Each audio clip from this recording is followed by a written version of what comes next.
que le problème, évidemment, est un problème beaucoup plus vaste, c'est un problème beaucoup plus holistique. C'est le problème effectivement institutionnel, c'est-à-dire de la qualité mauvaise institutionnelle du Gabon. Que ce soit effectivement le fait de l'héritage colonial, le fait du système légal français, du droit civil français, qui fait qu'on a hérité de mauvaises institutions. Malheureusement, comme on le dit en sciences politiques, avec le concept effectivement de la dépendance au sentier, lorsque les institutions là-bas sont mauvaises, si elles perdurent dans le temps, elles vont se dynamiser négativement pour avoir ce que nous avons aujourd'hui, un état de non-droit. Je vous le dis, regardez, moi je vous parle avec des statistiques. Le Gabon, en termes d'état de droit, nous sommes à combien? À 0,449. Ça veut dire le non-respect des droits des citoyens, des droits civiques, des droits civils, de tout ce que vous voulez, des politiques, etc.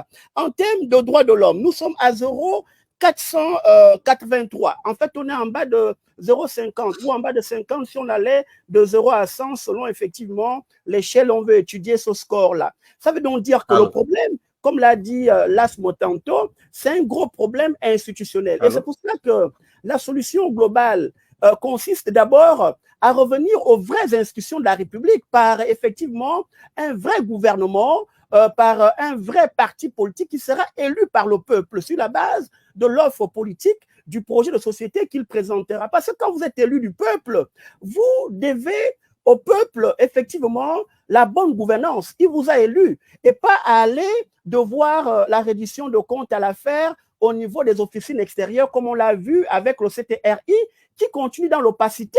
Je vous le dis, en termes de corruption, l'indice est de combien? On est à 31. On est en bas de 50 par rapport à l'idéal, à la cible idéale de 100.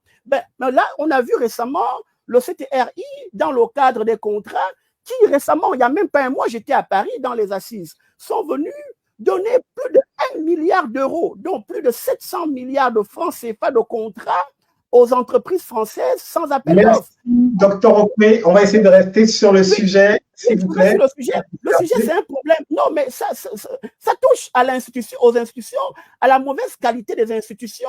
C'est-à-dire que les Gabonais, la grande solution, c'est vraiment de revenir à de bonnes institutions par, évidemment, des Gabonais élus par le peuple. Maintenant, sur un plan plus, effectivement, je vais dire, collé aux entreprises. Voilà, moi, ce que je préconise, c'est-à-dire de réduire les conditions pouvant mener à des accidents. Et là, évidemment, au niveau des entreprises, chaque entreprise devrait prendre effectivement ces mesures. Évidemment, sous l'instigation de l'inspection du travail, c'est important qu'on applique le code. Le code est là, mais il n'est pas appliqué, comme l'a dit très bien Madame Carole Alogo. Il n'y a pas de moyens de logistique et compagnie. Donc, il faudrait qu'on n'embauche pas des personnes accidentées, c'est-à-dire des gens qui ont peut-être une forte instabilité émotionnelle, parce que ça peut impacter au niveau du travail. L'Indien qui est venu allumer la machine, est-ce que ce jour-là, il était émotionnellement stable? Je ne sais pas. Les tests, effectivement, psychologiques doivent être menés. Souligner l'importance de la sécurité, toujours le rappeler par des affiches, par effectivement, même en début de semaine, vous faites des réunions pour toujours rappeler à la sécurité, pour rappeler toujours la sécurité aux employés. Formuler des applications et des règles claires. Et puis, comme je l'ai dit, il faut que l'inspection du travail fasse son travail sur la base du code du travail, c'est-à-dire de 2019 et des articles à partir de 198 jusqu'à 202. Les lois sont là. Il faut leur mettre les moyens.